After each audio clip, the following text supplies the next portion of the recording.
usually we do a drink of the night, and we will do a drink of the night right after this.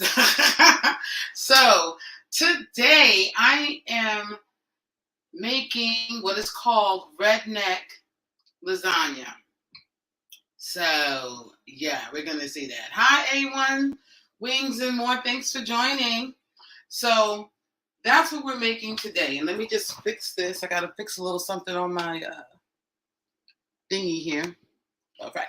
Get comments up. Somebody's commenting. So there's a story, and as you know, there's always a story. But here's the story.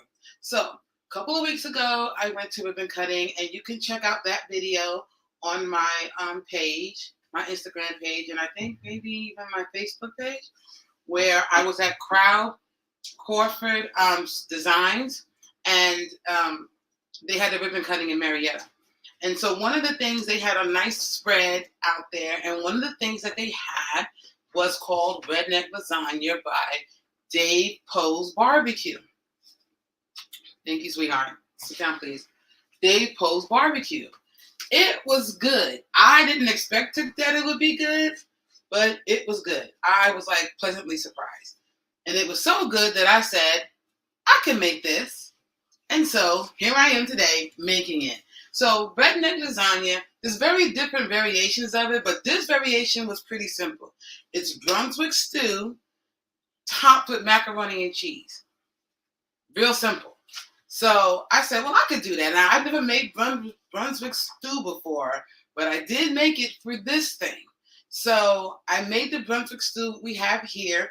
This is wild boar and bison. It also has pinto beans, tomatoes, okra, potato, everything that goes into a Brunswick stew. Came out pretty good, by the way, on its own. So imagine when you top it with macaroni and cheese. So, hey, hi, Yolanda. Thanks for joining. Yolanda's joining us on, I believe, Facebook. And it's good that she did, because she's the one who gave me the wild boar for my Brunswick stew. So there you go. So she gave it to me, and she's here, and I want to thank her because it came out great. So the first thing I did was, one of the things that usually you eat with Brunswick stew is either cornbread or biscuits. And I chose cornbread because cornbread is usually the thing. And so what I did was I lined a pan with cornbread. So the cornbread, you make your cornbread the regular way you make it. Then you crumble it up, you add butter, and then you put it in, you bake it again so that it bakes with the butter. And that gives you a nice, good crust. And then you just top it with what you're going to top it with. So the first thing we're going to add is our Brunswick stew. You can see, isn't it look good? We have mixed vegetables in there, corn, green beans, like I said, okra, tomatoes, onion. It came out really good. So we're going to just layer that in with, on top of our cornbread. Okay?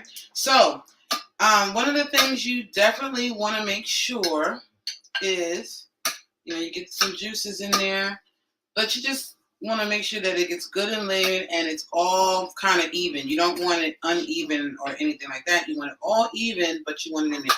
And you want to make sure you get a deep pot to make this. So you want something, you don't want nothing shallow. You want something with kind of deep to make sure you have all these layers that's in. So that's why I picked this pot, because this is a kind of deep pot. So then this is the mac and cheese that I made. So I did the normal cheese sauce, the normal seasonings. You do the mac and cheese, and I tossed it in a bowl so I can put it in here. Now I'm going to get my handy dandy gloves. Hey, Yolanda. Get my handy dandy gloves. I'm reading as I'm going. Okay, so then I do add sometimes a little bit of cheese. So this is a 4 cheese mixture. It has Gouda, it has cheddar, it has Swiss, it has Gruyere cheese. So I'm going to just put a little bit on the bottom on top of the Brunswick stew. And then we're going to take our mac and cheese. So for the mac and cheese, I used, and I'm going to show you, I used the full spiral. So instead of using the elbows, I actually used the one that's kind of like corkscrews for this particular thing. And we're just going to layer, get a nice layer of macaroni and cheese on top.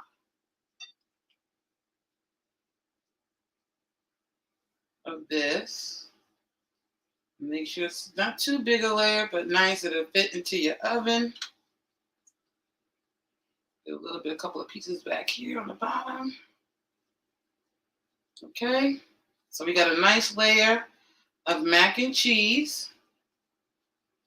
We got a little bit, fill in some holes here. Okay. And then the next thing we are going to use is put our cheese on there. So once again, we have our mixture of cheese. So this is going to be a really cheesy thing. And we just spread it on there nice.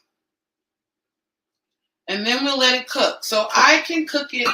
You can actually cook this a couple of ways. I've cooked it in my air fryer oven, toaster oven kind of, that also bakes. I put it in there for like about 20, 30 minutes. This one I'll probably put like about 30 minutes in there. So there you go. You see that? Look at that. And you can see it in there, see it here. And then we're going to just put it on top of a plate, so in case it runs over, it doesn't turn. And then we'll just stick it. Can we stick it on top of the plate? Maybe not. We're just going to stick it in there. Oops, see, that's why you got to be careful, because sometimes if you do it too much, it won't go. So we're going to have to stick this in an oven. But we're going to get this in here. It's going to go. It's going to go. Maybe not. Okay, it's not going to go. So we're going to put it in the oven. We're going to put it in the oven. So that was how we made that. But we did make some that you can see. So this is how it came out after. I did it in a smaller little ramekins.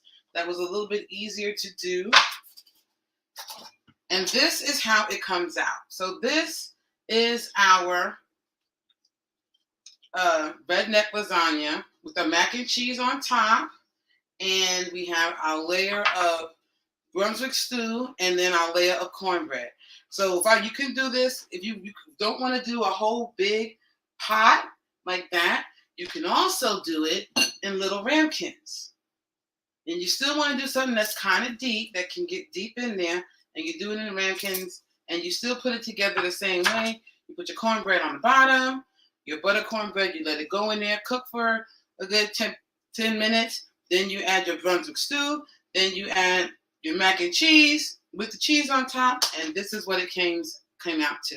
So that is our redneck lasagna. Who is that? Hey, how you doing? Thanks for joining. That is our redneck lasagna.